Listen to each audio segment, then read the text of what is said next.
Good morning class. আশা করি তোমরা সকলে খুব ভালো আছো। Welcome to right smart academy. আমি রয়েছি তোমাদের সাথে জিওগ্রাফির সুমন স্যার। স্টুডেন্ট, গত ক্লাসে আমরা তোমাদের বইতে যে চতুর্থ অধ্যায় ছিল কি না, চাপ বলয় ও বায়ু প্রবাহ, সেই চ্যাপ্টারটা কিন্তু শেষ করেছি, তাই তো?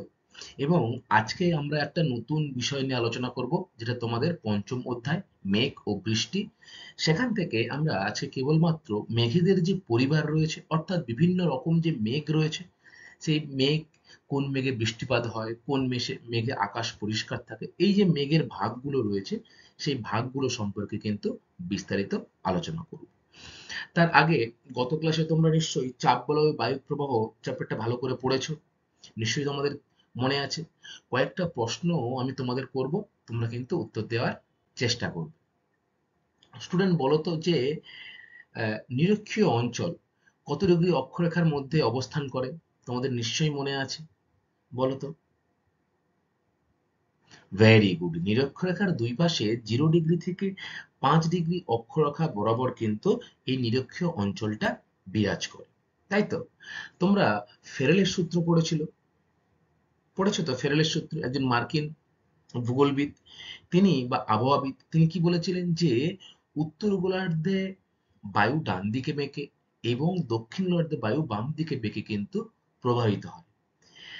তার নাম অনুসারে, বা তিনি প্রথম এটি আবিষ্কার করেছিলেন বলেই তার নাম অনুসারে এটাকে কি বলা হয় না, বলা হয় ফেরেলের সূত্র, তাই তো?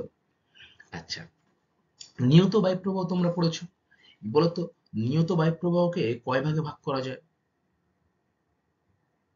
ভেরি গুড, 3 ভাগে ভাগ করা যায়। সেই 3টি ভাগ কি কি?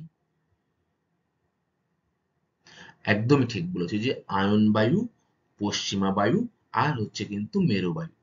আয়ন বায়ু, যেটা কত ডিগ্রি অক্ষরেখার মধ্যে অবস্থান করে বলতো? উত্তর এবং দক্ষিণ গোলার্ধে কত ডিগ্রি অক্ষরেখার মধ্যে এই আয়ন বায়ু অবস্থান করে? বাহ, খুব ভালো বলেছো, যে 5 ডিগ্রি থেকে 25 ডিগ্রি অক্ষরেখার মধ্যে যে বায়ু চলাচল করে, সেটাকে আমরা কি বলবো না, আয়ন বায়ু বলবো। এই আয়ন বায়ুর কিন্তু একটি নাম রয়েছে, বা অপর একটি নাম রয়েছে, তার নাম কি বলতে পারবে? বাহ, ঠিক বলেছো, যে আয়ন বায়ুর অপর নাম কিন্তু হলো বাণিজ্য বায়ু। কেন বাণিজ্য বায়ু বলা হয়? কারণ আয়ন বায়ুর ইংরেজি নাম হলো কি না, ট্রেড উইন্ড, যার আক্ষরিক অর্থ কিন্তু বাণিজ্য বায়ু। কেন? কারণ আগেকার দিনে পালতোলা নৌকা করে কিন্তু মানুষ ব্যবসা বাণিজ্য করতো, বা ইংরেজরা ব্যবসা বাণিজ্য করতো।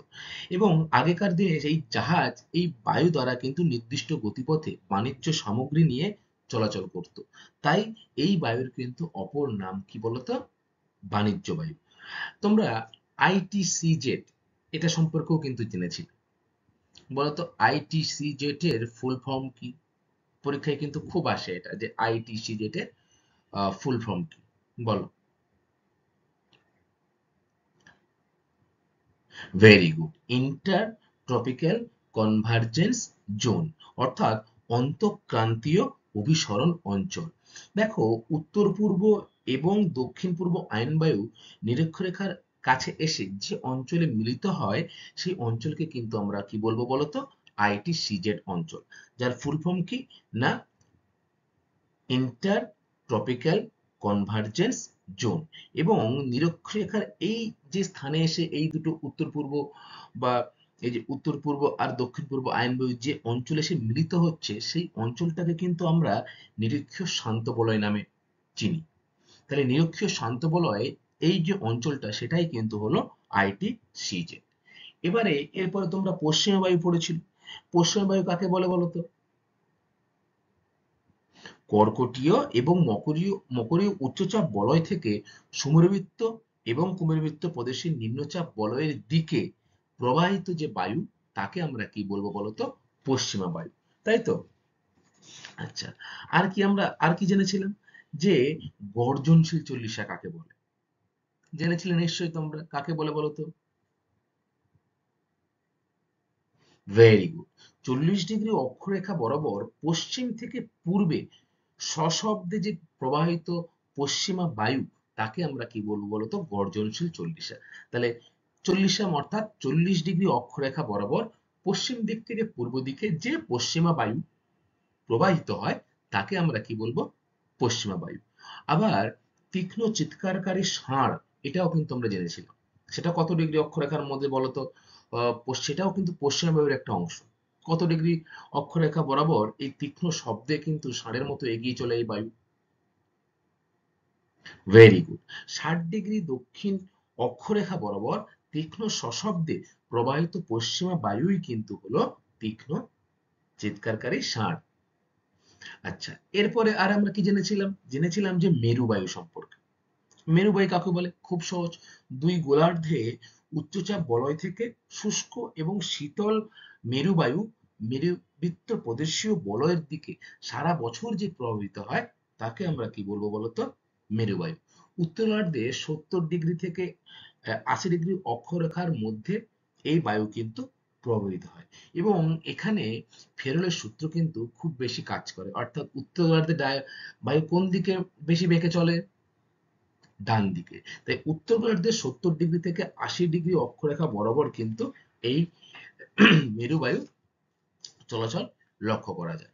তোমরা বায়ুচাপ বলয়ের অবস্থান পড়েছো, পড়েছো তো, এবং বিভিন্ন রকম বায়ু সম্পর্কেও কিন্তু জেনেছো।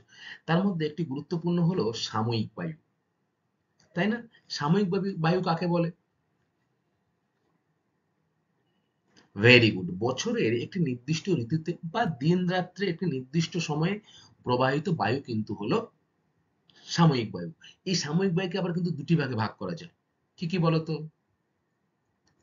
ভেরি গুড, খুব ভালো বলেছে যে এক হলো সমুদ্র বায়ু এবং দ্বিতীয় হলো কিন্তু স্থলবায়ু, অর্থাৎ সমুদ্রের দিক থেকে একটা বায়ু স্থলভাগের দিকে আসছে, আবার দিনের বা রাতের কোনো একটা সময়ে স্থলভাগ থেকে কিন্তু সেই বায়ুটা কোন দিকে যাচ্ছে? না সমুদ্রের দিকে যাচ্ছে।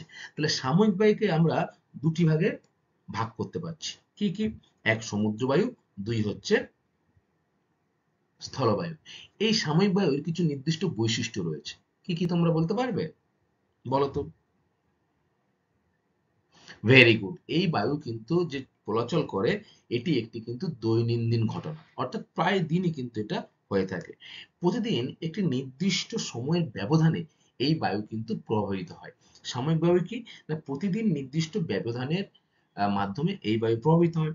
সাধারণত এই দুই বায়ুর প্রভাবে উপকূল থেকে প্রায় 150 কিলোমিটার অঞ্চলের মধ্যে দেখা দেয়, অর্থাৎ উপকূলবর্তী অঞ্চলেই কিন্তু এই সাময়িক বায়ুর প্রভাবটা সব থেকে বেশি লক্ষ্য করা যায়।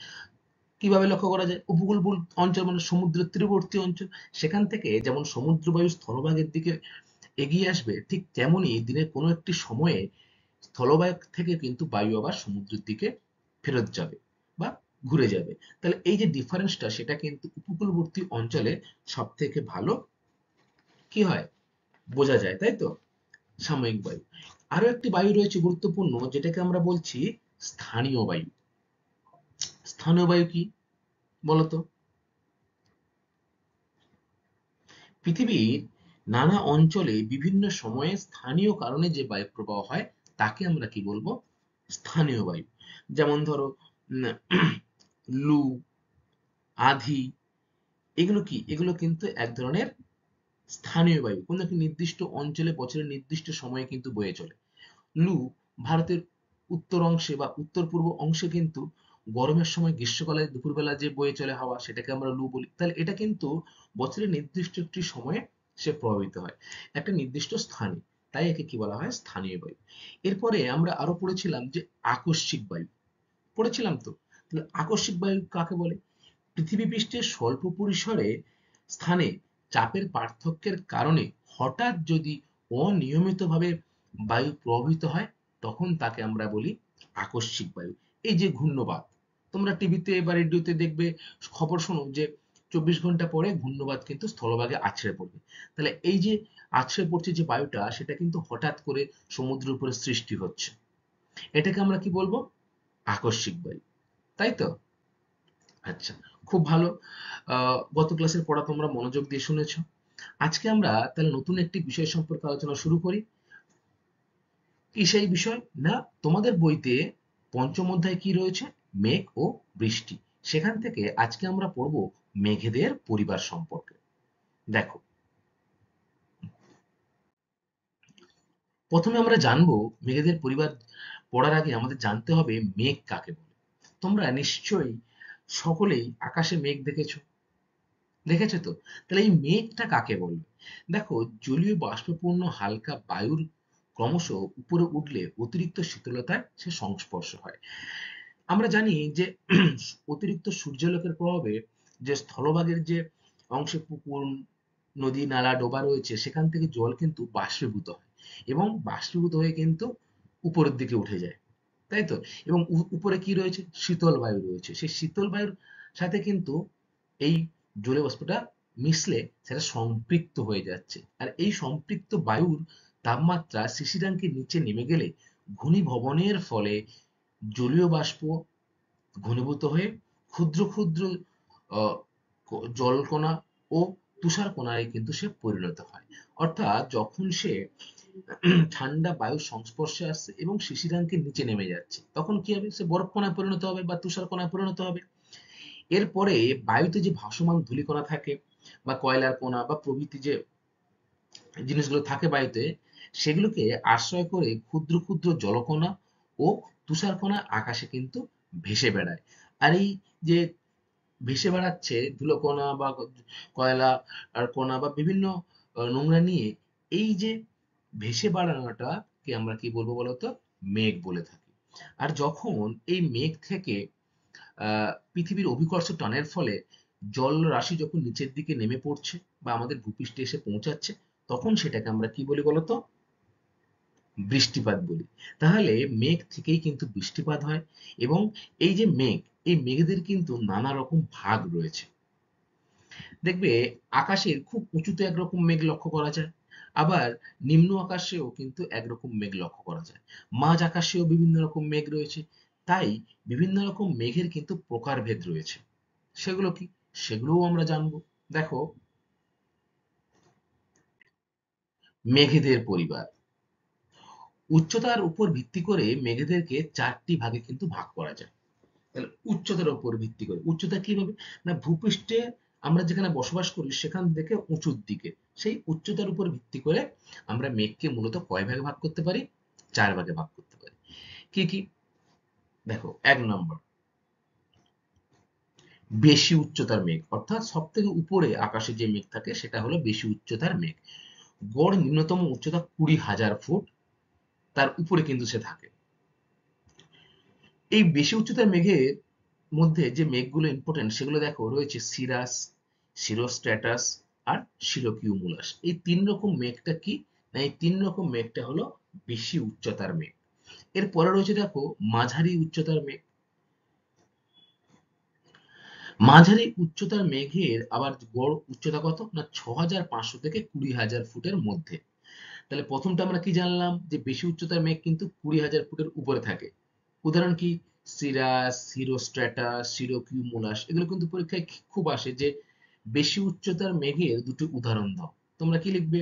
লিখবে সিরাস, সিরোস্ট্র্যাটাস। আবার মাঝারি উচ্চতা কত? না, 6,500 থেকে 20,000 ফুট উচ্চতার মধ্যে যে মেঘ থাকে তাকে আমরা কি বলবো? মাঝারি উচ্চতার মেঘ। উদাহরণ কি? দেখো, এখানে রয়েছে অল্টোস্ট্র্যাটাস আর অল্টোকিউমুলাস। তাহলে মাঝারি কথাটা আসলে তোমরা কি মনে রাখবে? অল্টো কথাটা। তার সাথে কি যোগ করবে? স্ট্যাটাস আর কিউমুলাস। তাহলে অল্টোস্ট্যাটাস আর অল্টোকিউমুলাস হলো মাঝারি উচ্চতার মেঘ। এরপরে 3 নম্বর রয়েছে দেখো, নিম্ন উচ্চতার মেঘ। অর্থাৎ ভূপৃষ্ঠের কাছাকাছি কিন্তু এই মেঘগুলি অবস্থান করে। সেই মেঘগুলি কি কি? যার গড় সর্বোচ্চ উচ্চতা 6,500 ফুট, অর্থাৎ 6,500 ফুটের নিচে কিন্তু মেঘগুলো অবস্থান করছে। সব থেকে বেশি উচ্চতায় 6,500 ফুট। উদাহরণ হচ্ছে দেখো কিউমুলাস, স্ট্র্যাটাস, নিম্বোস্ট্র্যাটাস, এগুলি কিন্তু সব সব হলো নিম্ন উচ্চতার মেঘ। তাহলে আমরা তিনটে ভাগ কিন্তু প্রথমে পড়লাম। কি কি বলতো? বেশি উচ্চতার মেঘ, মাঝারি উচ্চতার মেঘ এবং নিম্ন উচ্চতার মেঘ। তোমরা আমাকে বলো তো যে দুটি মাঝারি উচ্চতার মেঘের উদাহরণ কি? Very good. অল্টোস্ট্যাটাস আর অল্টোকিউমুলাস হলো দুটি মাঝারি উচ্চতার মেঘ। নিম্ন উচ্চতার মেঘের উদাহরণ বলো তো দুটি।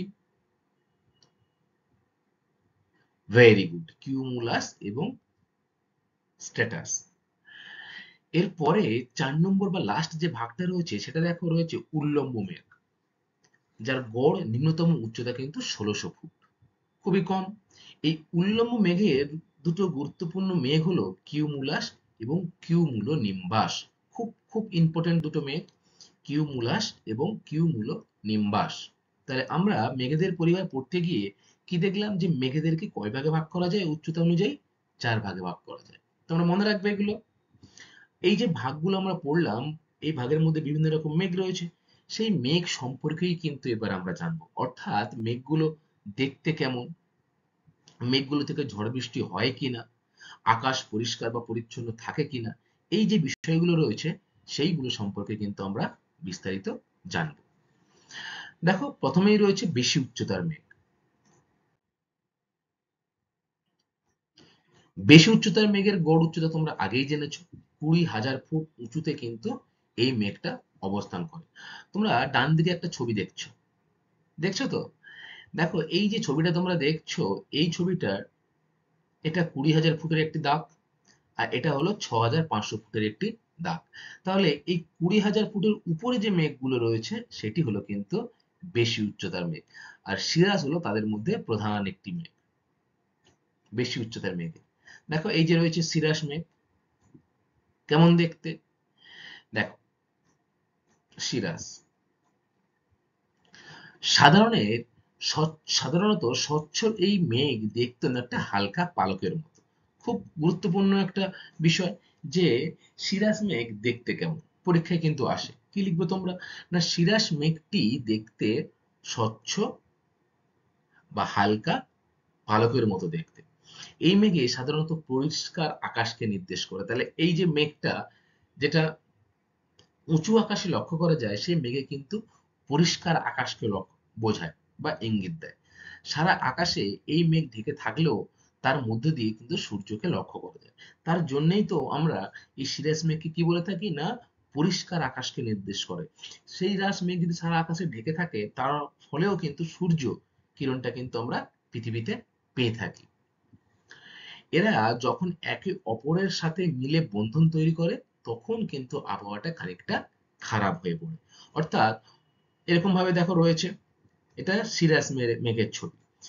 আলাদা আলাদা রয়েছে, যখন এরা একে অপরের সাথে জড়িয়ে গিয়ে একটা বন্ধনের সৃষ্টি করবে, তখন কিন্তু কি হবে না, আবহাওয়া যে খারাপ হচ্ছে সেটাকে নির্দেশ করবে। মূলত পরিষ্কার আকাশকে নির্দেশ করে সিরাজ মেঘ। এবং তোমরা এটাও খুব ভালো করে মনে রাখবে, যে হালকা পালকের মতো দেখতে যে মেঘটি, তার নাম কি? তার নাম হলো কিন্তু সিরাজ মেঘ। আচ্ছা, এরপরে দেখো রয়েছে আরো দুটি বেশি উচ্চতার মেঘ, সিরোস্ট্র্যাটাস আর সিরোকিউমুলাস। পাতলা সাদা চাদরের মতো এই মেঘে ঢাকা আকাশে দুধের মতো সাদা দেখায়। অনেক সময় এই মেঘ চাঁদ আর সূর্যের চারপাশে কিন্তু একটা বলয়ের সৃষ্টি করে। দেখো, ডান দিকের ছবিটা তোমরা দেখতে বুঝতে পারবে, একটা চাঁদ রয়েছে এখানে। এই চাঁদের আকার বা চাঁদের চারপাশে একটা বলয়ের সৃষ্টি করেছে না? সেটা কিন্তু মেঘেদের সৃষ্টি তৈরি করা। যখন চাঁদের চারপাশে বা সূর্যের চারপাশে একটা মেঘের বলয় আমরা দেখতে পাবো, তখন তোমাদের ধরে নিতে হবে সেই মেঘটা কিন্তু সিরোস্ট্যাটাস মেঘ। পাতলা সাদা চাদরের মতো হয় এবং আকাশ দুধের মতো কিন্তু সাদা দেখায়। বুঝতে পেরেছো? এটা হলো কি না, সিরোস্ট্যাটাস মেঘের পরিচয়। এরপরে রয়েছে দেখো সিরোকিউমুলাস মেঘের পরিচয়। পেঁজা তুলোর মতো এই মেঘ ঢাকা আকাশ দেখতে অনেকটা ম্যাকারেল মাছের পিঠের মতো। দেখো, ডান দিকে রয়েছে, যেরকম তুলো হয়, সেই তুলোগুলো যেরকম পাক দিলে বা হয়, যেরকম হয় না, সেরকম ঠিক দেখতে পেঁজা তুলোর মতো দেখতে। পরীক্ষায় আসে যে পেঁজা তুলোর মতো দেখতে কোন মেঘ, তখন তোমরা কি বলবে? সিরোকিউমুলাস মেঘটা কিন্তু দেখতে অনেকটা পেঁজা তুলোর মতো। এবং একে দেখতে কেমন লাগে, খানিকটা ম্যাকারেল মাছের যে পিঠ রয়েছে, সেই ম্যাকারেল মাছের পিঠের মতো কিন্তু দেখতে হয়। তাই এই মেঘ আকাশ ছেয়ে গেলে তাকে ম্যাকারেল আকাশ বলা হয়। খুব ইম্পর্টেন্ট, যে ম্যাকারেল আকাশ কোন মেঘকে বলা হয়? ভেরি গুড, সিরোকিউমুলাস মেঘ। আবার পেঁজা তুলোর মতো দেখতে মেঘ, সেটা কি? সেটাও কিন্তু হলো কি না, সিরোকিউমুলাস মেঘ। সাধারণত এই মেঘ পরিষ্কার আকাশকে কিন্তু নির্দেশ করে। যখন আকাশে দেখবে এরকম পেঁচা তুলোর মতো মেঘ লক্ষ্য করা যায়, তখন কিন্তু আবহাওয়াটা কেমন থাকে না, একেবারে পরিষ্কার পরিচ্ছন্ন থাকে, তাই তো? তাহলে আমরা কিন্তু বেশি উচ্চতার মেঘ সম্পর্কে জানলাম। এই বেশি উচ্চতার মেঘ কত হাজার ফুট উচ্চতা থাকে? ভেরি গুড, 20,000 ফুট উচ্চতা থাকে। এবং বেশি উচ্চতার মেঘের উদাহরণ কি কি? সিরাস, সিরোস্ট্র্যাটাস এবং সিরোকিউমুলাস। স্টুডেন্ট, এর পরে মাঝারি উচ্চতার মেঘ তোমরা পড়েছিলে, বলো তো মাঝারি উচ্চতার মেঘ কত থেকে কত ফুটের মধ্যে থাকে? ভেরি গুড, 6,500 থেকে 20,000 ফুটের মধ্যে যে মেঘটা থাকে তাকে আমরা কি বলবো? মাঝারি উচ্চতার মেঘ। দেখো, মাঝারি উচ্চতার মেঘে দুটো মেঘ কিন্তু খুব গুরুত্বপূর্ণ। কি কি? এক হচ্ছে অল্টো স্ট্যাটাস এবং দ্বিতীয় হচ্ছে অল্টো কিউমুলাস। প্রথমে আমরা অল্টো স্ট্যাটাস মেঘ সম্পর্কে পড়বো বা তাদের পরিচয় সম্পর্কে পড়বো। দেখো, অল্টো স্ট্যাটাস মাঝারি উচ্চতার মেঘ, অর্থাৎ এই যে 20,000 ফুট এবং রয়েছে 6,500 ফুট, এর মধ্যিখানের যে মেঘটা তাকে আমরা কি বলছি? অল্টো স্ট্যাটাস বা মাঝারি উচ্চতার মেঘ। ধূসর থেকে নীল রঙের এই মেঘ দেখতে অনেকটা কিন্তু তন্তুর মতো। তাহলে তন্তুর মতো দেখতে কোন মেঘ? অল্টো স্ট্যাটাস মেঘ, তাই তো? এই মেঘের মধ্যে দিয়ে সূর্যকে অনেকটা অনুজ্জ্বল দেখায়, অর্থাৎ এই মেঘ যখন আকাশে ছেয়ে যায় তখন কিন্তু সূর্যের আলো কিন্তু অতটা পৃথিবীতে প্রবেশ করতে পারে না, ফলে সূর্যকে অনেকটা অনুজ্জ্বল দেখায় এই অল্টো স্ট্যাটাস মেঘে। সাধারণত এই মেঘে একটানা বৃষ্টিপাতের পূর্বাভাস দেয়। তাহলে একটানা বৃষ্টিপাত হয় কোন মেঘে? ভেরি গুড, অল্টো স্ট্যাটাস মেঘে কিন্তু একটানা বৃষ্টিপাত হয়। দেখো, এই যে ডান দিকে যে তোমরা ছবিটা দেখতে পাচ্ছ, এটা কিন্তু হলো অল্টো স্ট্যাটাস মেঘের পরিচয়। এরপরে দেখো রয়েছে অল্টো কিউমুলাস। চ্যাপ্টা গোলাকার সাদা থেকে ধূসর রঙের এই মেঘ আকাশের ঢেউয়ের মতো অবস্থান করে। তাহলে আকাশে যে ঢেউ খেলানো মেঘ থাকে, সেই মেঘটা কিন্তু হলো অল্টো কিউমুলাস মেঘ। চ্যাপ্টা গোলাকার সাদা রঙের হয়ে থাকে। এর ফাঁকে ফাঁকে নীল আকাশ কিন্তু মাঝে মাঝে দেখা যায়। ডান দিকে তোমরা ছবিটা দেখো, এই যে ছবিটা দেখছো তোমরা, এটা কিন্তু হলো অল্টো কিউমুলাস মেঘ। এই মেঘের মাঝে মাঝে দেখো নীল যে আকাশ, সেটা কিন্তু খুব ভালো করে লক্ষ্য করা যাচ্ছে, তাই না? তাহলে মাঝারি উচ্চতার মেঘের মধ্যে দুটো গুরুত্বপূর্ণ মেঘ হলো অল্টো স্ট্যাটাস এবং অল্টো কিউমুলাস, এই দুটো মেঘ। আচ্ছা, এরপরে রয়েছে দেখো নিম্ন উচ্চতার মেঘ। নিম্ন উচ্চতার মেঘের আহ কত ফুট নিম্নে থাকে বলতো? ভেরি গুড, এই যে 6,500 ফুট তার নিচের যে মেঘগুলো রয়েছে তাকে আমরা কি বলবো? নিম্ন উচ্চতার মেঘ। কি কি সেই মেঘ? দেখো, সেই মেঘের মধ্যে রয়েছে স্ট্র্যাটাস, স্ট্র্যাটাস, তারপরে স্ট্র্যাটোকিউমুলাস বা নিম্বোস্ট্র্যাটাস। এই তিনটা মেঘ কিন্তু হলো নিম্ন উচ্চতার মেঘের উদাহরণ। সেই তিনটি মেঘের সম্পর্কে আমরা জানবো, তাদের পরিচয় সম্পর্কে জানবো। স্ট্র্যাটোকিউমুলাস, এই মেঘ দেখতে অনেকটা স্তূপের মতো ও স্তরে স্তরে কিন্তু সাজানো থাকে। দেখো, এই যে মেঘটা স্তরে স্তরে কিন্তু সাজানো রয়েছে, মেঘগুলো দেখো সাজানো রয়েছে তো, এবং দেখতে অনেকটা কিন্তু স্তূপের মতো। অনেক সময় দেখে মনে হয় স্তরগুলো যেন গড়িয়ে চলেছে।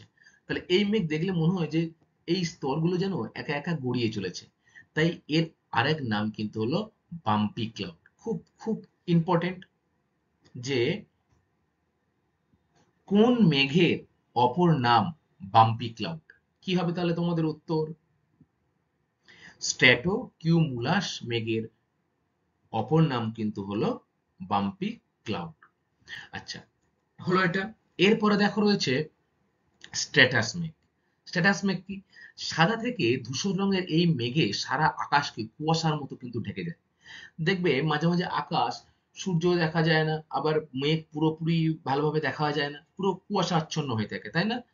তাহলে এই সাদা থেকে ধূসর রঙের এই মেঘ যারা কি করে না, আকাশকে কুয়াশার মতো কিন্তু ঢেকে রাখে। পাহাড় এবং উঁচু অংশ এই মেঘ জমলে পর্বতারোহী ও বিমান চলাচলের পক্ষে কিন্তু খুব সমস্যা লক্ষ্য করা যায়। তাহলে পর্বতারোহী যারা পাহাড়ে চড়ে তাদের কি বলা হয়? পর্বতারোহী। এবং যারা বিমান চালায় তাদের পক্ষে কিন্তু এই মেঘটা খুব অসুবিধাজনক। কেন? কারণ কুয়াশার মতো যদি মেঘ হয় তাহলে কিন্তু আমি দূরবর্তী যে স্থান সেটা কি দেখতে পাবো? পাবো না, তাই তো? তাহলে কি হবে না, যারা বিমান চালায় বা যারা পাহাড়ে ট্রেকিং করে ওঠে তাদের পক্ষে খুব অসুবিধাজনক মেঘ হলো কোনটি? না, স্ট্র্যাটাস মেঘ। মনে থাকবে। আচ্ছা, আরো একটা নিম্ন উচ্চতার মেঘ রয়েছে, সেটা কি? নিম্বোস্ট্র্যাটাস। ঘন, পুরু, ধূসর থেকে কালো রঙের এই মেঘ খারাপ আকাশকে নির্দেশ করে। তাহলে যখন খারাপ আকাশ বা আবহাওয়া খুব খারাপ হয়ে যাচ্ছে, তখন যে মেঘটা লক্ষ্য করা যায় সেই মেঘটাকে কি বলা হয়? সেই মেঘটিকে বলা হয় কিন্তু নিম্বোস্ট্র্যাটাস। দেখো, এই মেঘের কোনো নির্দিষ্ট আকার থাকে না, একটানা কিন্তু বৃষ্টিপাত হয়। ঠিক আছে? তাহলে একটানা বৃষ্টিপাত নির্দেশ করে কোন মেঘ একটানা বৃষ্টিপাত? সেটা কিন্তু হলো নিম্বোস্ট্র্যাটাস। মনে থাকবে। তাহলে নিম্বোস্ট্র্যাটাস মেঘ কিন্তু একটানা বৃষ্টিপাত ঘটায়। দেখো, এখানে রয়েছে যে নিম্ন আকাশের মেঘের অর্থাৎ 6500 ফুটের নিচে যে মেঘ তার নাম হচ্ছে কিন্তু নিম্বোস্ট্র্যাটাস। এই মেঘ কিন্তু একটানা বৃষ্টিপাত ঘটায়। আর এখানে কি রয়েছে না, ছবি দেখো নিম্বোস্ট্র্যাটাস মেঘে। ঘন রয়েছে মেঘটা, পুরু, ধূসর থেকে কালো রঙের হয়ে থাকে, এবং এই মেঘ দিয়ে কিন্তু একটানা বৃষ্টিপাত হয়ে চলেছে। আচ্ছা, এরপরে আমরা পড়বো 4 নম্বর যে ভাগটা পড়েছিলাম, কি বলতো? একদম, উল্লম্ব মেঘ। Very good. তাহলে উল্লম্ব মেঘের গড় ন্যূনতম উচ্চতা কিন্তু 1600 ফুট। উল্লম্ব মেঘের ছবি কোথায়? দেখো, এই পারে রয়েছে কিন্তু উল্লম্ব মেঘ।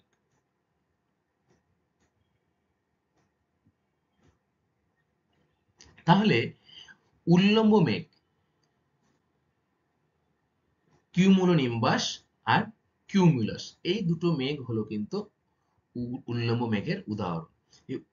প্রথমে আমরা পড়বো কিউমুলাস মেঘ সম্পর্কে। পুরো ঘন এই মেঘের উল্লম্ব বিস্তার দেখা যায়। ঠিক আছে?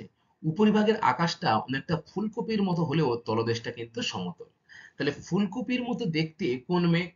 খুব গুরুত্বপূর্ণ বিষয়। বলো, ফুলকপির মতো দেখতে কোন মেঘ? Very good. ফুলকপির মতো দেখতে মেঘটি হলো কিন্তু কিউমুলাস মেঘ। পরীক্ষায় কিন্তু খুবই আসে। তোমরা কিন্তু খুব ভালো করে মুখস্থ করবে এটা, যে কি না, ফুলকপির মতো উপরিভাগটা এরকম প্যাঁচ কালো থাকে, কিন্তু নিচের দিকটা কিন্তু থাকে কেমন? না, সমতল প্রকৃতির। তোমরা দেখো, দেখলেই বুঝতে পারবে। এই দেখো, নিচেরটা কিন্তু রয়েছে প্রায় সমতল, কিন্তু উপর দিকটা এরকম কুঁচকানো। এই মেঘের শীর্ষদেশে বেশ উঁচু, নিম্নাংশের রং কালো হলেও উপরিভাগের রং কিন্তু সাদা। সাধারণত পরিষ্কার আকাশকে নির্দেশ করে এই মেঘ। তাহলে মূলত পরিষ্কার আকাশকে নির্দেশ করে কোন মেঘ? না, কিউমুলাস মেঘ। মনে থাকবে। দেখো, উপরের দিকে কিন্তু এই যে মেঘটা উপরের দিকে কিন্তু সাদা, কিন্তু নিচের দিকে তোমরা লক্ষ্য করো কি রয়েছে? কিছুটা কালো অংশ রয়েছে না? তবে এটাই কিন্তু বৃষ্টিপাত তেমন একটা হয় না। এই মেঘ মূলত পরিষ্কার আকাশকে নির্দেশ করে। দ্বিতীয় যে উল্লম্ব মেঘটা রয়েছে সেটাও খুবই গুরুত্বপূর্ণ। পরীক্ষায় খুব আসে যে উল্লম্ব মেঘ দুটির পরিচয় দাও। কিউমুলাস আর কিউমুলোনিম্বাস, এই মেঘ দুটো কিন্তু তোমরা খুব ভালো করে মুখস্থ করবে। দেখো, অনেকটা গম্বুজের মতো দেখতে এই মেঘ সাদা, ধূসর ও কালো রঙের হয়ে থাকে। তাহলে মেঘটা দেখতে কেমন? কিউমুলোনিম্বাস মেঘটা গম্বুজের মতো, তাই তো? দেখো, এই ডান দিকে রয়েছে উল্লম্ব মেঘে, এই উপরের দিকে যে মেঘটা রয়েছে কিউমুলোনিম্বাস। এবারে রং কেমন হয়? ধূসর কালো রঙের কিন্তু এই মেঘ হয়ে থাকে। সাধারণত ভূপৃষ্ঠের সংলগ্ন বায়ুস্তর থেকে প্রায় 12,000 ফুট পর্যন্ত এই মেঘ উল্লম্ব বিস্তার লক্ষ্য করা যায়। তাহলে এই যে ভূপৃষ্ঠ, এখান থেকে প্রায় 12,000 ফুট উচ্চতার উপরে কিন্তু উল্লম্বভাবে এই কিউমুলোনিম্বাস মেঘটা লক্ষ্য করা যায়। উপর দিক চ্যাপ্টা ও তলদেশটা প্রায় কিন্তু সমতল হয়ে থাকে। তাহলে কিউমুলোনিম্বাসের যে উপরের দিকটা সেটা কেমন থাকে? চ্যাপ্টা, এবং নিচের দিকটা কেমন থাকে? না, সমতল থাকে। কিউমুলোনিম্বাস মেঘে বজ্রপাত সহ ভীষণ বৃষ্টিপাত হয়। তাহলে কিউমুলোনিম্বাসের বৈশিষ্ট্য কি? না, আমাদের যে বজ্রপাত সহ যে বৃষ্টিপাতটা হয় সেটা কোন মেঘে? খুব খুব ইম্পর্টেন্ট, কিউমুলোনিম্বাস মেঘে। তাই তো? তাই এর আরেক নাম কিন্তু হলো বজ্রমেঘ, অর্থাৎ থান্ডার থান্ডার ক্লাউড। অনেক সময় এই মেঘ থেকে শিলাবৃষ্টিও হতে লক্ষ্য করা যায়। তাহলে কিউমুলামাস মেঘ থেকে বজ্রপাত সহ ভীষণ বৃষ্টিপাত হয়। তাই এর অপর নাম বজ্রমেঘ। মনে থাকবে? আচ্ছা, তাহলে আমরা কিন্তু এই যে মেঘেদের পরিবার পড়তে গিয়ে মেঘেদের এই যে উচ্চতার ভিত্তিতে যে শ্রেণীবিভাগ সেটা জানলাম। চারটে ভাগ তোমরা জানলে কি কি? না, বেশি উচ্চতার মেঘ, মাঝারি উচ্চতার মেঘ, নিম্ন উচ্চতার মেঘ এবং লাস্টে আমরা কি জানলাম যে উল্লম্ব মেঘ। তোমরা এই যে উল্লম্ব মেঘ দুটো রয়েছে, কিউমুলাস আর কি রয়েছে, কিউমুলোনিম্বাস, এই দুটো কিন্তু খুব ভালো করে মুখস্থ করবে। ঠিক আছে? আচ্ছা, এরপরে কি রয়েছে দেখবো। এরপর রয়েছে দেখো মেঘের সৃষ্টি কিভাবে হয়েছে। তোমরা সকলেই জানো মেঘ কাকে বলে, সেখানেও আমরা দেখেছিলাম যে কিভাবে মেঘ সৃষ্টি হচ্ছে, তাই তো? আরো একবার দেখে নাও। সূর্যের তাপে সমুদ্র, নদী, পুকুরের জল কিন্তু উত্তপ্ত হয়ে বাষ্পে পরিণত হয়ে কিন্তু বায়ুতে মেশে। মেশে তো? তাহলে জলীয় বাষ্প যখন উপরের দিকে ধীরে ধীরে উঠছে, সেই জলীয় বাষ্পপূর্ণ বায়ু সাধারণ বায়ু অপেক্ষা কিন্তু হালকা হয় এবং সহজেই তাই উপরে উঠে যেতে পারে। এবং উপরে উঠে গিয়ে শীতল বায়ুর সংস্পর্শে এসে এই বায়ু কিন্তু খুব তাড়াতাড়ি সম্পৃক্ত হয়ে যায়। সম্পৃক্ত অর্থাৎ ঠান্ডা হয়ে যায়। বুঝতে পারলে? বায়ু যত শীতল হবে জলীয় বাষ্প ধারণ ক্ষমতা কিন্তু তত কমে যাবে। ধীরে ধীরে এই আর্দ্র বায়ু তাপমাত্রা শিশিরাঙ্কে এসে পৌঁছালে বায়ু সম্পৃক্ত হয়ে পড়ে এবং সম্পৃক্ত বায়ু কিন্তু আরো শীতল হয়ে জলীয় বাষ্প ঘনীভূত হয়ে ছোট ছোট জলকণায় কিন্তু পরিণত হয়। ঠিক আছে? তারপরে কি রয়েছে দেখো, এই যে জলকণায় ছোট ছোট জলকণায় যে পরিণত হচ্ছে, এই যে জলকণা বায়ুতে ভাসমান কি থাকে না, ধূলিকণা থাকে, লবণ কণা থাকে, কয়লা কণা থাকে, থাকে তো? তাহলে সেইগুলোর সাথে এগুলো মিশে গিয়ে মেঘ হিসেবে কিন্তু ভেসে বেড়ায়। ঠিক আছে? এইভাবেই কিন্তু মেঘের সৃষ্টি হয়। তাহলে তোমরা জানলে যে মেঘের কিভাবে সৃষ্টি হয়। সাধারণত মেঘের জলকণাগুলোর ব্যাস কত হয় বলতো? 0.02 মিমি। খুব গুরুত্বপূর্ণ একটা প্রশ্ন, যে মেঘেদের জলকণার ব্যাস কত, অর্থাৎ এই যে জলকণা যে মেঘের সৃষ্টি হচ্ছে তার ব্যাস কত? 0.02 মিমি। মনে রাখবে এটা তোমরা। বায়ুমণ্ডলের ট্রপোস্ফিয়ারে এই মেঘের কিন্তু সৃষ্টি হয়। আমরা বায়ুমণ্ডলের স্তরবিন্যাস পড়েছিলাম, পড়েছিলাম তো? তাহলে সেখানে আমরা কি দেখেছিলাম যে ভূপৃষ্ঠের নিম্নে আহ, কোন স্তরটা রয়েছে বায়ুমণ্ডলের, বলতো? ভেরি গুড, ভূপৃষ্ঠের নিম্নাংশে কিন্তু রয়েছে ট্রপোস্ফিয়ার, তাই তো? এই ট্রপোস্ফিয়ারে কিন্তু ঝড় ঝঞ্ঝা, মেঘ সৃষ্টি, বৃষ্টিপাত সমস্ত কিন্তু কিছু হয়ে থাকে। তাই ট্রপোস্ফিয়ারকে কিন্তু আরো একটা নামে ডাকা হয়, কি বলতো? ভেরি গুড, এই ট্রপোস্ফিয়ারকে কিন্তু বলা হয়ে থাকে ক্ষুব্ধ মণ্ডল, তাই না? দেখো এই যে ঝড়, মেঘ সৃষ্টি, ঘনীভবন, জলীয় বাষ্প বা বৃষ্টিপাত সবই কিন্তু হয় ট্রপোস্ফিয়ার অঞ্চলে। এই ট্রপোস্ফিয়ারের পরেই রয়েছে কি? স্ট্র্যাটোস্ফিয়ার। সেই স্ট্র্যাটোস্ফিয়ারে কিন্তু আবার ঝড়, বৃষ্টি, ঝঞ্ঝা কিছুই হয় না। তোমরা নিশ্চয়ই জানো। তাহলে সেই অঞ্চলকে আমরা কি বলবো? সেই অঞ্চলকে কিন্তু আমরা বলবো শান্ত মণ্ডল, তাই না? তাহলে তোমরা কিন্তু মেঘ কিভাবে সৃষ্টি হয় জানলে এবং মেঘ বায়ুমণ্ডলের কোন স্তরে সৃষ্টি হয় সেটা সম্পর্কেও জানলে, তাই তো? আচ্ছা, এরপরে দেখো রয়েছে, তোমরা মেঘ সৃষ্টির সময় কয়েকটি টার্ম কিন্তু শুনেছিলে, যে বাষ্পীভবন, ঘনীভবন, সম্পৃক্ত বায়ু, শিশিরাঙ্ক, শুনেছিলে তো? এইগুলো কি? বাষ্পীভবন তোমরা সকলেই জানো, জল যখন বাষ্পে পরিণত হয় বা জল যখন যে প্রক্রিয়ায় বাষ্পে পরিণত হয় তাকে আমরা কি বলবো? বাষ্পীভবন, তাই না? দেখো, জলের বাষ্পে পরিণত হওয়ার যে প্রক্রিয়া সেটা হলো কিন্তু বাষ্পীভবন। দ্বিতীয়ত কি? ঘনীভবন। জলীয় বাষ্পের জলকণায় পরিণত হওয়ার যে প্রক্রিয়া তাকে আমরা কি বলবো? ঘনীভবন। অর্থাৎ যে প্রক্রিয়ার দ্বারা কি হয়, যে প্রক্রিয়ার দ্বারা জলীয় বাষ্প জলকণায় পরিণত হচ্ছে তাকে আমরা কি বলবো? ঘনীভবন প্রক্রিয়া। সম্পৃক্ত বায়ু কি? কোনো নির্দিষ্ট উষ্ণতায় নির্দিষ্ট পরিমাণ বায়ুর যতটা পরিমাণে জলীয় বাষ্প ধারণ করতে পারে সেই বায়ুর জলীয় বাষ্প থাকলে তাকে কিন্তু বলা হয় কি না? সম্পৃক্ত বায়ু। এবং শেষে কি রয়েছে? শিশিরাঙ্ক। যে তাপমাত্রায় বায়ু সম্পৃক্ত হয় তাই হলো ওই বায়ুর শিশিরাঙ্ক। তাহলে যে তাপমাত্রায় বায়ু কিন্তু সম্পৃক্ত হয়ে যাচ্ছে সেই বায়ুর তাকে বলা হচ্ছে কি না? শিশিরাঙ্ক। দেখো এই যে বাষ্পীভবন, জল বাষ্পে পরিণত হচ্ছে। ঘনীভবন কি? না এই যে জলীয় বাষ্প সেটা কিন্তু জলে পরিণত হওয়ার প্রক্রিয়াকে ঘনীভবন বলা হয়। এছাড়া তুষারপাত, বৃষ্টিপাত এগুলো কি? এগুলো সবই হলো কিন্তু মেঘ সৃষ্টির পরবর্তী ধাপ, তাই না? আচ্ছা, আজকের ক্লাসটা আমার এই পর্যন্তই। আশা করি তোমরা মেঘেদের পরিবার সম্পর্কে বিস্তারিত জেনেছো। এর পরবর্তী ক্লাসে আমি তোমাদের সাথে অধঃক্ষেপণ সম্পর্কে আলোচনা করব। এর মধ্যে অধঃক্ষেপণের মধ্যে বৃষ্টিপাত রয়েছে, বৃষ্টিপাতের শ্রেণীবিভাগ রয়েছে, সেটা নিয়ে আলোচনা করব। তার আগে আজকে যেটুকু আমরা পড়লাম সেখান থেকে কি কি প্রশ্ন পরীক্ষায় আসতে পারে সেটাই কিন্তু আমরা একটু জেনে নেব। দেখো, প্রথমে রয়েছে হালকা পালকের মতো দেখতে কোন মেঘ? বলো, হালকা পালকের মতো দেখতে কোন মেঘ? ভেরি গুড, একদম ঠিক বলেছো যে সিরাস মেঘ দেখতে কিন্তু হালকা পালকের মতো। দ্বিতীয় রয়েছে দেখো, ম্যাকারেল আকাশ বলে কোন মেঘকে? ম্যাকারেল আকাশ, বেশি উচ্চতার মেঘ কিন্তু এটা। ভেরি গুড, সিরোকিউমুলাস মেঘকে কিন্তু বলা হয় ম্যাকারেল আকাশ, তাই তো? 3 নম্বর রয়েছে দেখো, বাম্পি ক্লাউডের অপর নাম কি? বলো, কোন মেঘকে বাম্পি ক্লাউড বলা হয়? ভেরি গুড, স্ট্র্যাটো কিউমুলাস যে মেঘটা রয়েছে সেই স্ট্র্যাটো কিউমুলাস মেঘকে বলা হয় বাম্পি ক্লাউড।